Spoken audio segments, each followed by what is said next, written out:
fascinating situation right now. John, top story for you would be...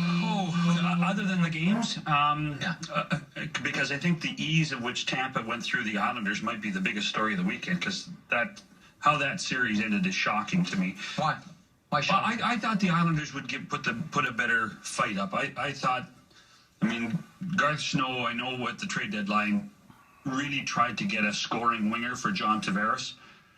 But boy, oh boy, to go into that series and not be able to score key goals at key times, that's a flashing red light for me for that organization. Or do you look they really, their summer now gets very interesting. Oh yeah, change in ownership, and 4 key free agents plus Travis Hamonic to resolve. So Garth Snow, I'm assuming he'll still be the GM under the new ownership, but we'll see. They could change.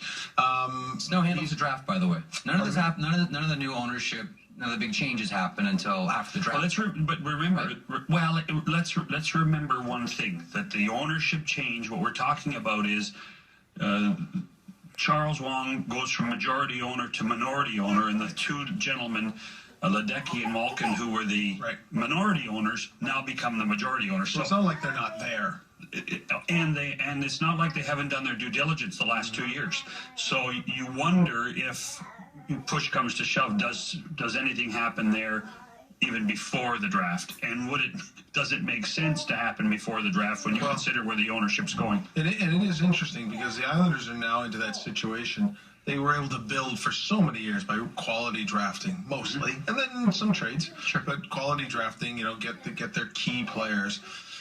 So now they're in the middle of the pack, not good enough to really compete with Tampa Bay. I don't think Anders Lee would have been a difference maker in that way. So not good enough to compete with Tampa Bay. So how do you get better now? Right.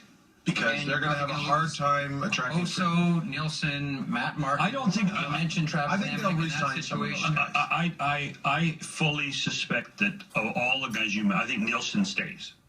I think Matt Martin may stay too. It's a nice fit on that fourth line. Well, it certainly really is a nice fit. But, this is a business where you can get a payday, right? And but I think to your point, though, doesn't front and center a winger for John Tavares? Oh, yeah. And that has been... Good luck. Where's that player coming from? Who wants a defenseman? Yeah, they do have some guys coming. They've got Matt Barzal coming, who looks like he could be a gem for them.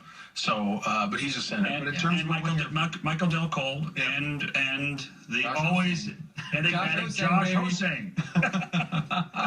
We all want to see that. Oh, amen, we do.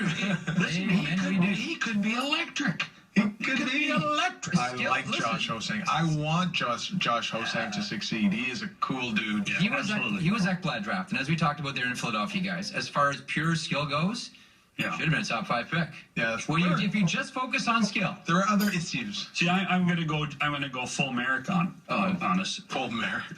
As 14-year-olds, there was a lot of people debating McDavid or Ho-Sang.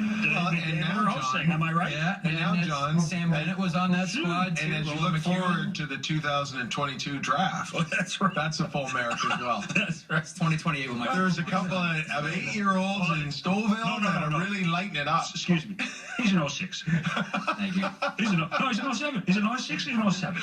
All right. Well, I was in 91. He's a late 06. Even worse. A late 07. My God. Extra year of development. Bruce Boudreau will drag us out of this conversation, thankfully.